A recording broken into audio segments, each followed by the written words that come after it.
Picked the wrong week and quit sniffing glue. I thought they smelled bad on the outside. Welcome back, everybody, and Merry Christmas, if it hasn't been said enough to you already. This is week 2 on the taun-taun / Han build from Stannarts, and it's going to be a shortened week, I can tell you that. It's not going to take too many days to finish this. Plus, it's Christmas week, so I'm not going to be working the whole week. Over the weekend, good news on two fronts. First good news is I went to the big box craft store and I found this bottle of or jar of Snow-Tex, which is basically the same stuff that the Vallejo snow texture was, but a whole heck of a lot cheaper. So I'll be using that as a finishing touch. The second bit of good news was that I was able to remedy the problems with the 3D printed parts. Now, I overshot the mark on this, so I'm going to have to still do a little bit of camouflage work on it. But what I decided to do was to take some clear printing resin, just a bottle of resin that I had here. I took the clear and I brushed it over top of the part very lightly, brushed it over there, and then I hit it with the UV light, this little UV light that it came with the UV glue that I had. And the problem with it was that I had tried so many other remedies on this that it started to obscure the detail, but luckily it worked quite nicely on these stirrups. The stirrups, once I started painting them, it started developing the cracks. It started to develop the striations in there, and that was severely no bueno. So I needed to find a solution, and but quick, because these are very noticeable. So I took some of the clear resin, painted it over that, and then hit it with the UV light. Now, because I hadn't tried 19 other things on this first, like I did with the scanner, I get a much cleaner result here. And I'll still put a little bit of snow on the top, which was going to be my go-to camouflage for everything else. But these came out much cleaner because, like I said, I hadn't tried 19, 20 things on it before. So, good news, good tip for the arsenal, good thing to have in the back pocket now, is if something like that happens again, I know that I can brush on a very light coat of the clear resin, and then that'll take care of those cracks. But back to the taun-taun at hand. This morning I have already gone over this once. I've already gone over the majority of the taun-taun once. Now, I did not go over the I haven't done the underbelly and the inside of the legs, that kind of stuff. I'm just doing the outsides. And I took the first coat of this Game Color White Wolf, or Wolf Gray, sorry.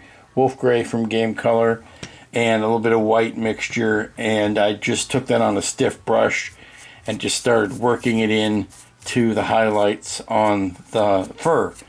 And this is going to probably take maybe another 2 passes. I want to be careful that I don't bleach the whole thing by putting too much white on here, too much gray, but I do want it to start getting some more color or some more white into it, because he's still kind of dark. I am just trying to make sure that I don't obscure all of the shading work that I have done in an attempt to make it so bright and so white. So that's the balance I'm trying to strike. And I did a coat over the face to knock down those flesh tones and add more of a gray to it. Looking at reference pictures, the bloody beast is gray. Not much you can do about it. It's gray and gray on gray. So I just need to make sure that when I'm putting the gray on, that I'm giving enough variation. And like I said, I'm going to have to go over this to raise the whole level of grayness over the whole beast. And I want to make sure that I'm doing that fairly uniformly, so that whatever pieces I am doing is getting equal treatment. It looks white and it looks bad going on, but once I get enough of it on there, you can see how it starts to balance out with the rest of it. And as a last gasp. If I find that I am putting too much on here, I can always go in with a darker wash and kind of wash back into the recesses with the with a darker color to kind of reestablish some contrast. I'm not worried about the harness or the reins. Those can all be repainted. Chances are they'll be repainted anyway, simply because they need to be less of a brown color and more of a gray color. And that's basically what I'm doing. It's no more exciting than this, just going over everything and kind of bringing the brightness up on the whole thing at the same time.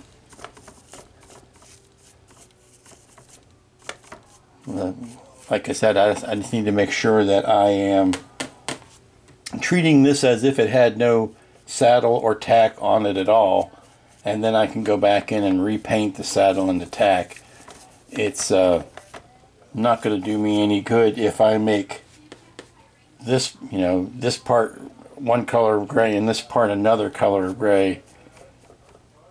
Although things like the belly and the neck are, according to references, are a lighter color of gray than some of the rest of the back and the tail.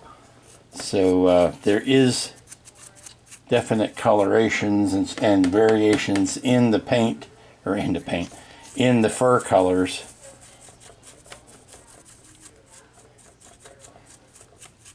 I also tried out using a little bit of the blue pearl color shifting stuff on the snow itself. I like how that looks. It's not greatly noticeable now, but in the right light it does stand out and does give you a little iridescence, which anybody who has spent a lot of time in snow knows that does happen, and once the sunlight hits it, it can iridesce into different colors.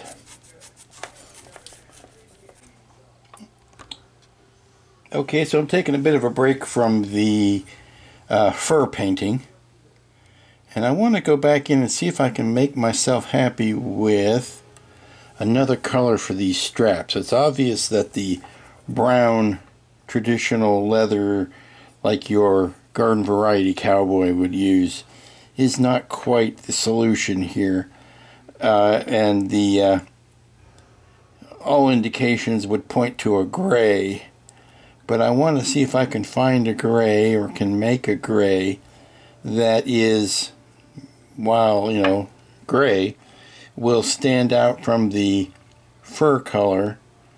And so I've got this Ocean Gray 2, which is a very bluish gray, and I'm just trying to paint in the straps on the harness here, and I want to see how that's going to dry. Now, they can be shaded and weathered and all of that kind of stuff, but I want to paint in a good base color just to see how that's going to work. And then of course the nice thing is it's going to stand out from the brown or the more traditional colors that are on the saddle.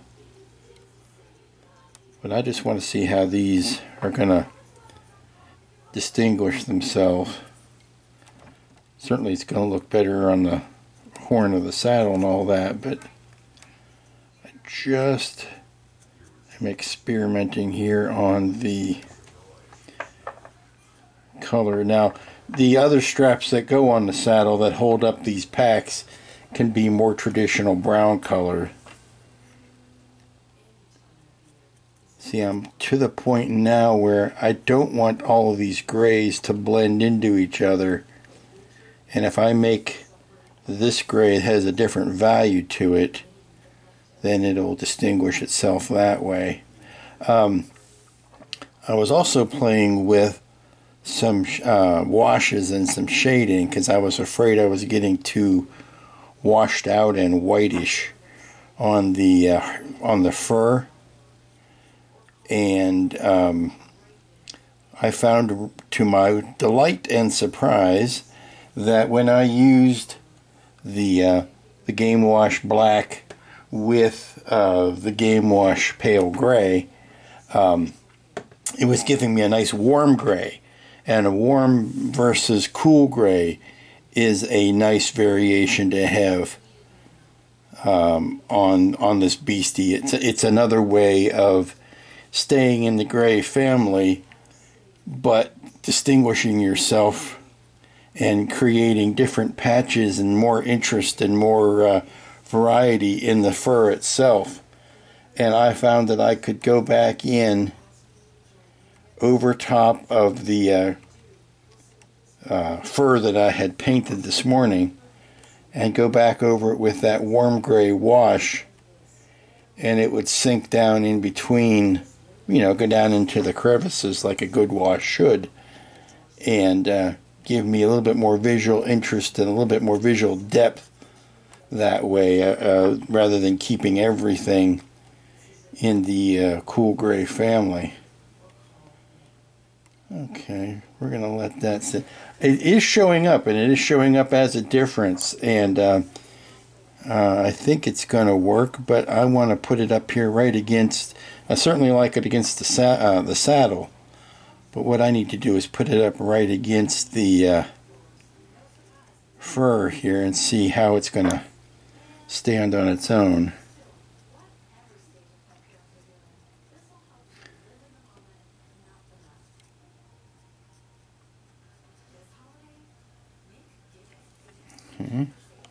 And before I get too invested in painting it in around the bit, I only want to go over that when I am sure of my final color, because that bit is a bit of a bit to paint around. And it's only for the reins and the bridle, the harness on the head, that I'm going to use that color. I'm still going to use the browns to hold the saddle in place. And I kind of like the fact that this has got a bit of a gloss finish to it too. That is giving me more visual interest against the flat fur. Good morning, everybody. It is Tuesday, and work continues on the last week of the last bits of the last remaining details on Han and taun-taun. Yesterday, I put a good graying coat over everything. I sharpened up the details on the saddle. Started getting all the little accoutrements painted in. This morning, I have dared to dot the I's, so to speak. I have not done the complete eye, but I roughed in where the iris and the pupil are going to be. Now, the thing about the taun-taun is they have the life-size prop had remarkably fake-looking eyes. It's like doll's eyes. They were dark eyes, but they're stationary. They didn't move. It was a prop, so I'm not wildly concerned. I mean, they were big brown cow eyes. And that's basically what this is going to be. I'm not really worried about making some sort of exotic colored iris and all of that. Also, I have put the last of the washes over Han here. I have darkened his jacket down one more time. It is still blue, but it's got a brownish black wash over it, which I think knocks all that color out, most of it out. He's been dirtied up. He's been done. The little details have been painted on his little chest piece. All of that. Now, the only thing left to do is the most destructive part, which is the snow texture. Putting the snow texture on him is one of those things that can only be done once, because it's going to impact everything. And I want to make sure I do it correctly before I risk putting it on Han. So I laid a chunk of it on the base this morning, and I'm seeing how that dries, and I'm seeing how it is to work with and how easy it is. It's a very thick thing, because all that's left is the snowing on top of the taun-taun and top of Han, and that's a make or break thing. If it doesn't look right, it's going to be pretty noticeable. So one last trip to the Blu-ray to look at particularly the face of the taun-taun and get some more color cues in here. I'm still not wild about the color of the straps here, and I'm wondering if I'll go back and check the references to see whether or not there's a good excuse to color those differently. They're just not standing out. And then I think it's time for an overall flat coat, a clear flat coat on everything. And what that clear flat coat is going to do is it's going to give me a break between the top layer of paint and the snow texture, because I did try a blind test, and I noticed that this had a tendency to pick up the color of the paint underneath, which is no bueno. I dabbled a little bit on the top of Han's parka there just to see how it was going to look, and it started picking up some of that blue. And so I want to make sure this has had a good flat coat to separate those two surfaces so that I get some protection between that before this goes down. Okay, so I just went back and reviewed the opening minutes of Empire Strikes Back, and of course the most dangerous part about doing that is not getting caught up and sitting down and watching the whole movie again. So I had to restrain myself from just shutting everything else off and watching a movie. But here are some things that I've learned. That continuity people are kind of lazy, because there are several scenes. Now it may just have been an editing choice, but there are several scenes that have Han Solo flipped. As this bit of his jacket shows up on his right shoulder in some scenes. Now I don't know if that was a costuming error, and those shots that day they stuck the electronic patch, or the patch with the buttons, where they stuck it on his right shoulder instead of his left, or whether they processed shot the scene, processed the scene, and realized it worked better if he was facing the other direction, and they just simply flipped the film. There's nothing else to give away the fact that the film might have been flipped. There's no text, and since he's wearing a parka and a hood and all of that, you can't really tell that his face is flipped. But I did notice that there's several scenes that's on this side. Let's get over here. Several scenes it is on his right or his left shoulder or left chest, and there are times when it's on his right chest. So I did notice that. Second thing that I've noticed, and more importantly about the taun-taun itself, which is why I was really watching it, the difference between the actual taun-taun and this sculpt is noticeable in that the fact that the hairs on this are much more textured than in the taun-taun. The taun-taun, particularly the large-scale prop, the riding prop that Harrison Ford is on, it looks like a piece of low shag carpet with just some wisps of hair sticking out from it. It's a lot flatter, is what I'm trying to say. It's a lot flatter, a lot less textured than this is. So that's part of what's causing my consternation, is the fact that the hair is so textured and so deep on this. I also noticed that, yes, the straps are gray. I went with a Lynn gray because I wanted to see some sort of contrast between that and the skin or the hair. So I went with a gray, and all of the buckles and stuff I have to repaint because I went with a gold or a brass buckle, and everything on that I was able to determine was in the silver or chrome family. So I need to redo all of these buckles into a more chrome-like fashion. Also, there is a ton of snow. There's just a ton of snow, particularly on the taun-taun's head here, that is obscuring a lot of that surface detail, and I'm just going to have to be very careful to make sure I get the right amount of that. Again, the eyes are big and doe-eyed and fairly dead outside of a blink here or there, which looks like it's a puppeteered blink. It's not a CGI blink. It's a puppeteered blink. Heavy, I won't say eyelashes, but heavy dark lashes around the eyes, so I added that in. The pupils being very, very large. Painted those in, and I'll put a white gloss, or put a clear gloss over them at some point. I'd still want to hit this with a flat coat before I go any further, but now that I'm happy with all of my colors, I can go ahead and put that flat coat on. I'm not happy with the colors. I've got to go back and retouch all of the gold that I did with silver, so then I can hit it with a flat coat. Han, I believe, is finished outside of him getting his flat coat. He's not going to get any better. I can keep putting washes and washes over this stuff, but it's not really going to get any better. So at this point, I just need to paint in the final brown of that binocular strap, and then he will be ready to get his flat coat as well. Worked a little bit on the big scanner, which is the big thing with the tall antenna on it.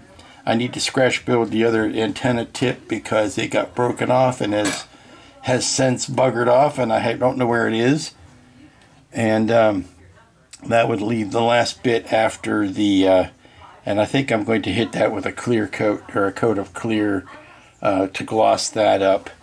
But that is the last bit of work, and that needs to get glued on to his head there, and then he'll be done. Except for the snowing. The snowing is going to be its own. There goes the goggles again, and I watched where they fell this time. The snowing is going to be its own animal.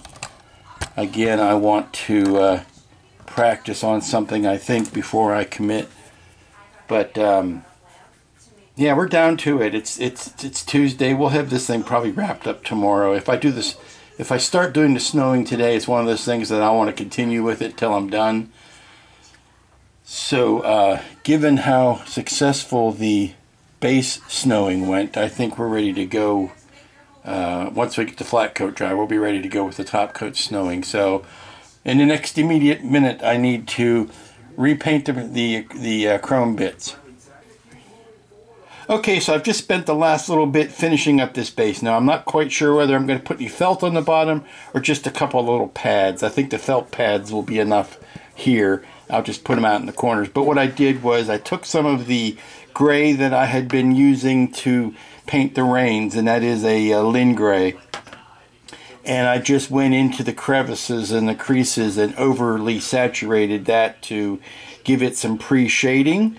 And then I waited for that to dry, and then came back with a white mixture. Now, this white mixture was equal parts Mecha Color Pure White, also Mecha Color Off-White, and then did all of my shading, and I'm sorry, I knocked down the contrast of the shading, brought out the whites again. It was still not quite there. So I mixed up another half and half, and this time it was the Mecha Color Pure White and a little bit of the Off-White that was still in the cup. And then just the barest hint of blue. Now, when I say barest hint of blue, which was the Model Air blue, just the barest hint, I basically looked inside the brush, whispered the word blue, and then continued to mix it. And then that gave me a nice little cast to things. And then for a final step on top of that, I used this Vallejo Color Shift Pale Gold Blue. Gold Pale Blue is what it is. And it gives me just the right amount of shimmer in the high spots when the light hits it in a particular manner. So that is done. The base is done. We're starting to knock things off that are actually done now. I pre-snowed the base this morning, so I don't need to put any snow on that. This is how the taun-taun will sit in that base. The taun-taun has been re-silvered. No, I'm sorry, I see one buckle that I missed. Let's get the chrome paint out again and redo that. So one buckle that I missed. The buckles have been redone in silver, except for this one right here, and I've got this on the turntable, which makes it ironically less stable. So let me do the buckle. It's the side buckles there that need the touching up. There's the buckles themselves, and then there's like little rivets here. So those I need now. because I was on camera and talking. I slopped a little bit, and I need to redo the brown strapping around that. Now the ironic part is I'm probably going to end up covering a lot of this in that snow or in other things that will keep it from being visible, but you don't know until you do that, so you can't count on it. You could spend a whole career painting a piece and then have it covered up with Han's leg or a bit of snow and all of that work, but you know is there, but no one will ever see it. I painted in these buckles again, and that's pretty much it. So you're ready for, the taun-taun is ready for its final flat coating. I will take this outside and flat coat it. I will not take the base out because I like this. But I'll take the taun-taun outside and I will base coat him in flat. And then I will come back in and I will paint clear over his eyes. Hello, hello, coming in from the side there. I will paint over his the clear part of his eyes so that I get the white highlights there. And I will paint gloss over his teeth, even though I don't know whether they went to that extent in the physical model or not. But I will do that on eyes and teeth, and he'll be put aside. He is ready for his final snowing. I just saw a buckle up here. It's not really a buckle. It's the ring that is part of the bridle, but it needs to be painted silver, and I have had too much coffee today because I am jittering, and I shouldn't be jittering like this. So that's done. I need to I'm saying this stuff out loud because I need to make it clear in my own mind what is next. Then you're ready for clear. You're ready for clear clear flat. Han is ready for clear flat, and then all we have to do after that is Han goes permanently on here. Han goes permanently on here, and then the stirrups get blended in and put on, and then we are ready for the big snowing. I want to have them joined together before I do the snow application, because it doesn't make much sense to put snow on something that would be covered up by something else. Like there's no sense putting snow over these buckles if Han is going to be sitting on top of them. So, it looks like flat coats are next.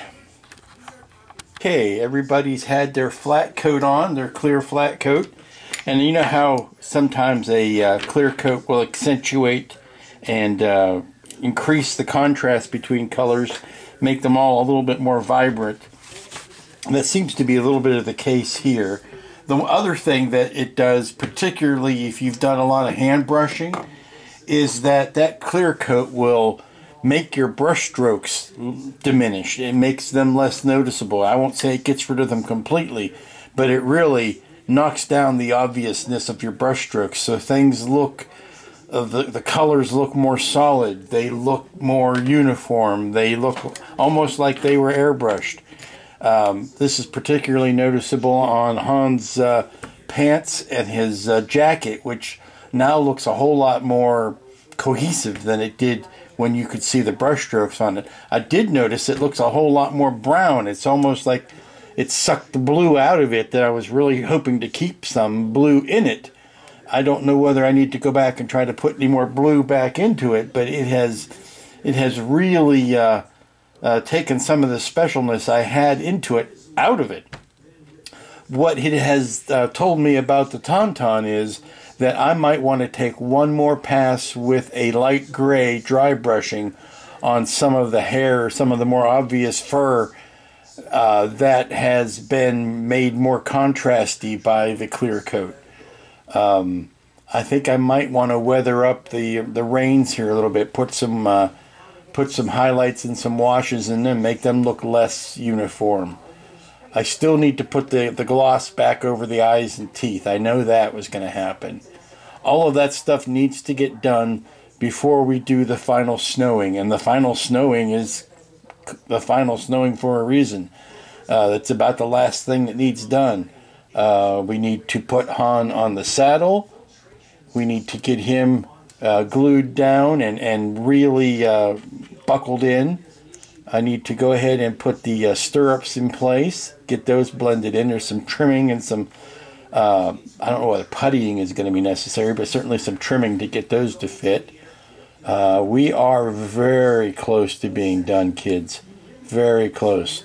I think the next big step is going to be in attaching these two major pieces of construction together.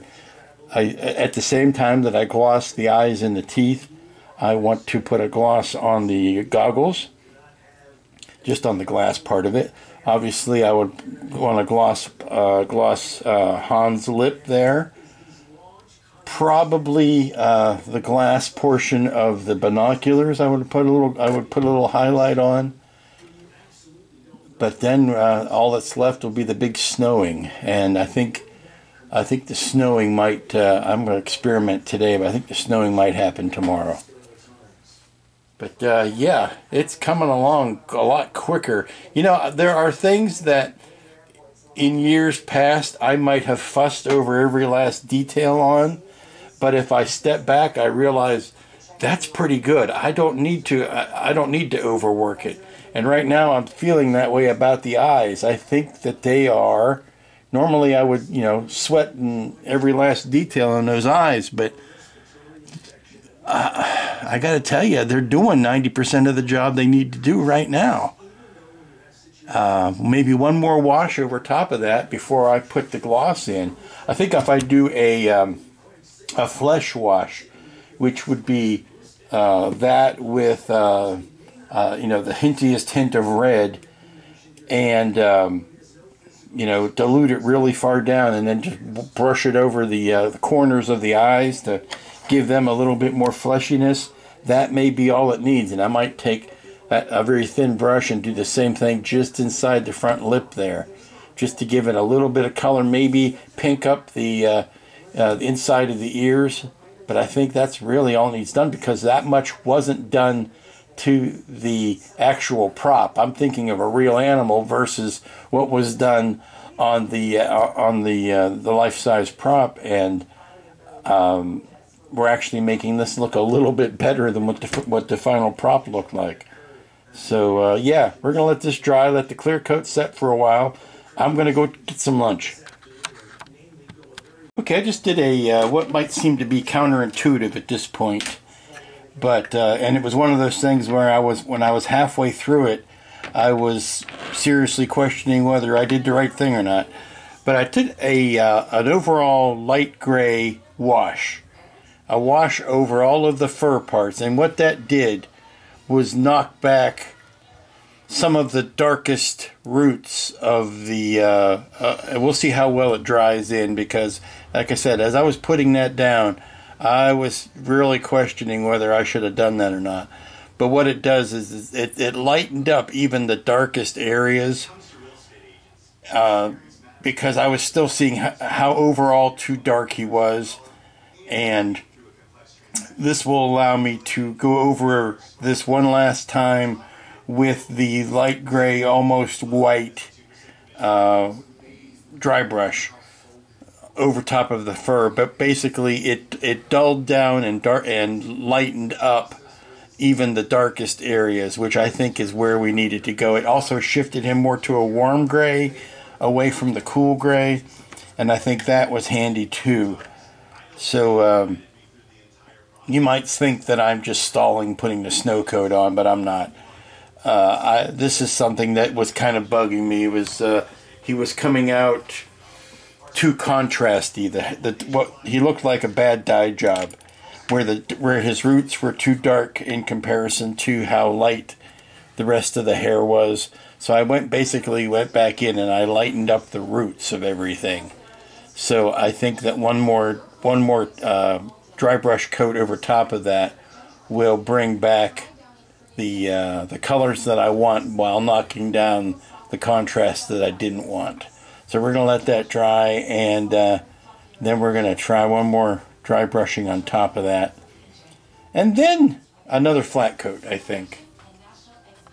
Hello everybody, welcome back. It's Wednesday. Week is finishing up for me. I'll probably work today and tomorrow, and then I'll be it. You know, there are two distinct sounds in the world of modeling.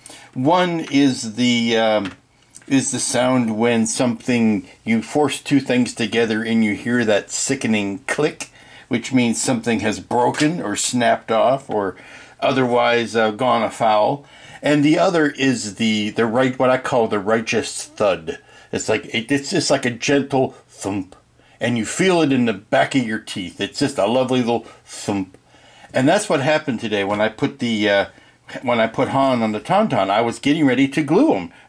We're done. I'm getting ready to do the final bit of detailing. And I pulled out Han because I had the steel stick out. I was ready. I was going to make some little balls of steel stick and put it on the saddle. I was just positioning him to see where those little balls of adhesive needed to go.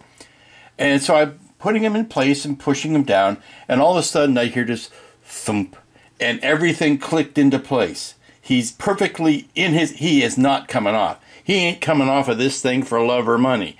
I don't need to glue him is the short answer there. He is so ensconced and perfectly molded into place that I don't need to glue him. But the last thing I do need to do is to work on putting these stirrups in. Now, the stirrups are meant to go over his little tiny feet, and then they go into a little depression here, and then they are glued in. And I might want to do just the tiniest bit of blending paint to cover that. Once those are glued in, and that's the final thing, I say it's the final thing. There's always one other final thing. Then I put the snowing on it, and then the final thing will be to glue his, these are the errant goggles. I have put the white trim on the goggles, and then I coated them with the Tamiya clear to make them a little bit more see-through. But those will go in place on his hat after I have put the snow. See, this is the trouble with these things. They just want to run all over. After I have put the snow on the rest of him, you can see why these have given me such pain. They will get glued in place with a little bit of canopy glue. Oh, come on. They go up there. That's all I need to tell you is they go up there. But I'm not going to put those on until I have got the snow texture on here.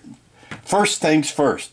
Let's glue these stirrups in, and then one last clear coat, and then I can put the snow texture on, and we will call him done. So let me pull out a little bit of, I think regular old CA will be sufficient for this because they're 90% in place. I just need to fasten them. They're not holding up any weight or anything. They just need to be tacked into place. So let's get, I'm only going to put a little bit of it on here and a little bit of it on here. Push it in place. There we go. That's done. I don't have the turntable out today, and I probably should. It's going to make it a lot easier when it comes time to put that snow on to go ahead and have the turntable out. But I thought you should witness the last of the construction. See, this one fits a lot better than the other one, and you know that's going to be the way. The things have a nature of you can plan and you can plan all you want, but if you're dealing with 3D printed parts, which these stirrups are, and resin parts, they're not always going to match. So let's go ahead and hold that in place, give it a 3 count, and it's not sticking. It's got so much paint on it, I don't blame it for not sticking. My finger is sticking to it, but it's not sticking. Okay, so we're going to have to pull a little bit of the zip kicker out to make it stick. Do we do the zip kicker? Yes, I think we do.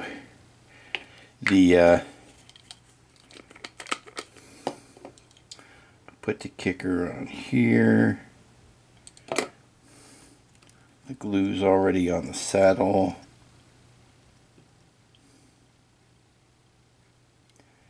Give it just a little bit more glue, I think. There. Hold that in place. And it's there. A little cleanup here. Grab a tip of Q. Oh, see, it wasn't fixed. I thought it was stuck in place. You are vexing me.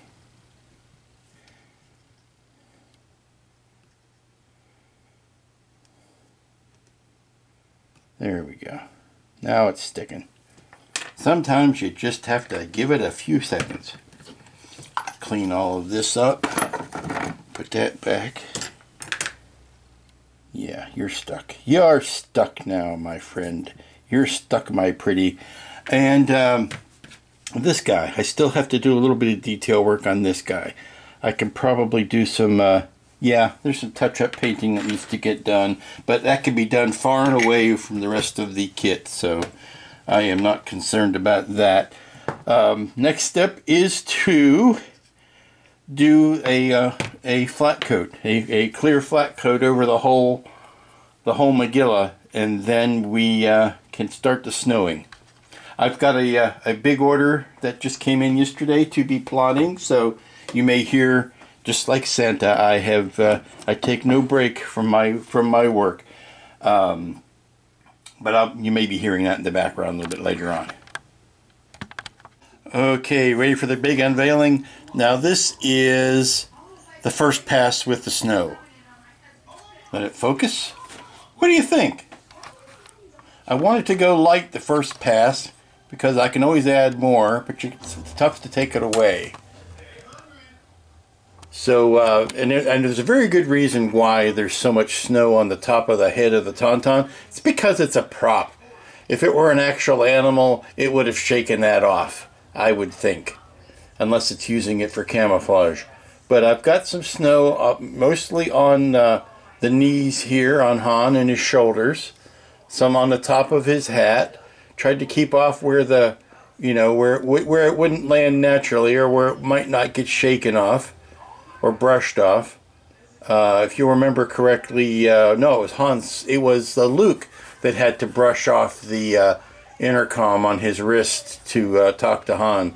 So you know the snow does come down pretty quickly. So what do you think? I'm going to let this sit, and I'm going to come back to it. I'm going to see how I feel about adding more later. I simply can add more. It's tough to take any of it away, so that's why I'm doing it in smaller stages. But I'm happy with what's happening around the fur of his jacket, on his hood of his parka. I'm happy with what's happening on the hood of his parka. The shoulders I like. The wrists, this is nice.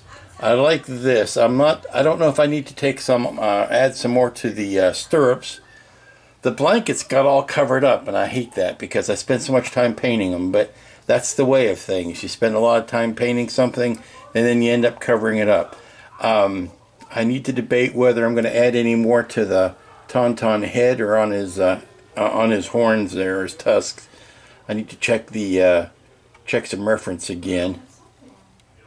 Maybe I can brush some of this off. Yeah, I'm generally happy with it. I just want to make sure that I've got enough and that I don't overdo. So, yeah, take a break and come back. Okay, I've taken the last step, which is to glue the goggles in place, which means I must be happy with how everything looks. And I am. Actually, no, the last step is going to be I need to regloss the eyes. because I've got some flat coat on the taun-taun eyes and I need to regloss those. But yeah, I'm happy with the grand majority of this. There's a funny thing. I was working on let me put this down. I was working on, or getting ready to work on the scanner, the life scanner that Han uses, and I just by wild accident said, a wild hair, let's do a Google search for Hoth scanner, and wouldn't you know, it came up with a beautiful, I guess it must have been from the Star Wars Encyclopedia, but a beautiful, huge photo of what this thing looks like, with all the little details called out as to what the actual parts were. And so what I need to do is just to, I painted it up best I could. The details on the 3D printed part don't exactly match what's happening in the actual prop. These straps here, for instance, aren't on the actual prop, but it's close enough for jazz. And I just need to put some snow on this and hang it off of the belt, or off of the horn of the saddle. But yeah, I'm willing to call this done. So a few touches tomorrow and we will post the video. Good morning, everybody. And as of my custom with things like this, as of late, I have sat on something overnight. I did the amount of snowing I was going to put on it yesterday, and then I walked away and I thought about it all night long, and come back to it the next day and realized, yeah, I've got enough on there. I don't need to put anything else. I think I'm happy with what the amount of snow that's on here. There is one last thing. I know this is a common refrain. It's a common refrain that I say, I've got one last thing to do, and then I will list 3 things. The last thing I have to do is to glue this down to the base. It sits on there, and the toes lock into the base a little bit, but it's not what I would call sturdy enough to depend upon. So I'm going to put some epoxy down, and I'm going to glue him into spot. And then I think the very last thing I will do is maybe put some snow over the toes, over the feet a little bit, like he's, dug down in a little bit, covering it up just a little bit, just a dab or 2. So let me mix up some 5-minute epoxy, and then we will get ready to set him down. I think what I want to do before that, though, is I want to be done with this turntable. I want to be done with the turntable, and that means I need to put some sort of felt on the bottom of this so that it will slide. And I don't want to use the regular old black felt, because that's going to spoil the look. So I'm thinking maybe if I just cut some little feet out of this real thick furniture moving felt, that I can pop some down in strategic corners here, and that will give me a good raised base, and it will still give me something that it will slide around on a stand or on a shelf, but it won't be an overall cover. So let me cut this out. I want to make sure this is going to work. I want to see that the adhesive on it is strong enough. So I'm going to cut a chunk of this out and see how well it works. If it doesn't, I can go to the store and get some of those like round nubby things that are clear plastic. So like I say, about 1 inch square. Get me 3 out of here. I'm also putting together an order today, which is why things are kind of discombobulated, and this will be it probably won't go out. It might, well, I say probably won't go out before Christmas, but tomorrow's only the 24th, so it's possible it'll go out before Christmas. So there's 1, and 2, and 3. Yeah, okay, that adhesive is sticking on there pretty well. So let's cut another 1 inch of this off. We'll cut this in 2 pieces.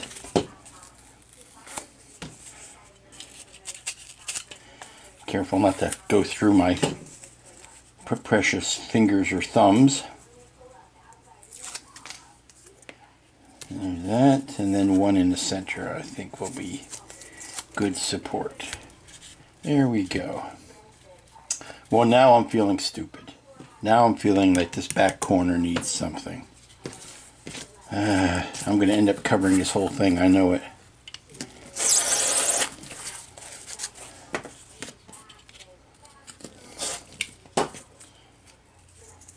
Okay, we'll put a piece there.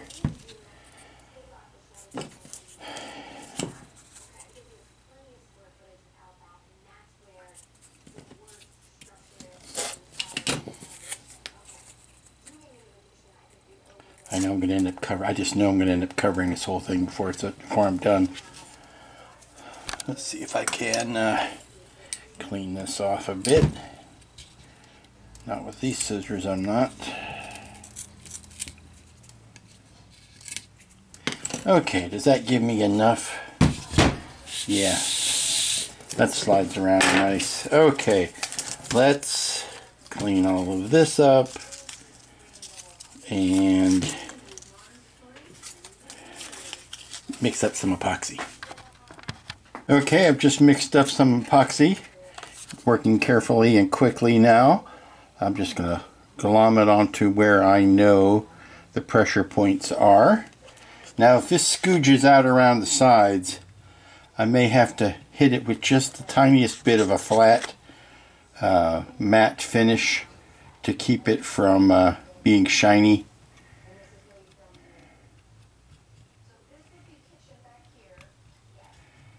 Yeah, quickly before this sets up too desperately. Now I know it's going to be, because I know this is a tight fit, unlike the legs and the other parts of the taun-taun, I know this is a tight fit because I made it that way when I formed the epoxy sculpt. Okay, so that's it. That is the epoxy done. Let's pick up the happy couple here. One last position into the... yeah. Okay, we got some between the toes glossiness that needs to be addressed, because I should have thought of that. But generally everything is happy. So good, we're going to let that sit and come back to it in about half an hour. And that, dear viewer, is going to bring us to the end of the Han-Taun build. He is firmly attached to the base. He will take his place of honor along some of my other Star Wars builds. But I really enjoyed this, and thank you again to the kind viewer who sent this. I really appreciate it. And as a general note to all of you out there, Merry Christmas, of course. I've gotten wonderful some notes and Christmas cards and well wishes and all of that for the holiday, and I thank each and every one of you. I wanted to make sure that I had my hair fairly freshly shorn so that I could be presentable for this, and I am wearing my my Jingle Bells, Batman Smells, Robin Laid an Egg, Batmobile Lost Its Wheels, Joker Guy. You can't see the whole thing, but it is my festive Batman t-shirt for the holidays. So this will be the last video before Christmas, obviously. Next week I'm kind of concerned. I don't know exactly what I'm going to do. If I don't start a new build, I may do just a year in review, but that would be kind of boring. I don't know how many people want to hear that. You can just go back and look at the old videos. I'll just get a retroactive hernia when I realize how much stuff I've built this year. So until the next time we meet, I hope you and yours have a very Merry Christmas, Happy Holidays, Joyous Noel, whatever it is you celebrate, Happy Life Day, whatever it is you celebrate, do it the best you can under the prevailing circumstances, and we will see you here next time.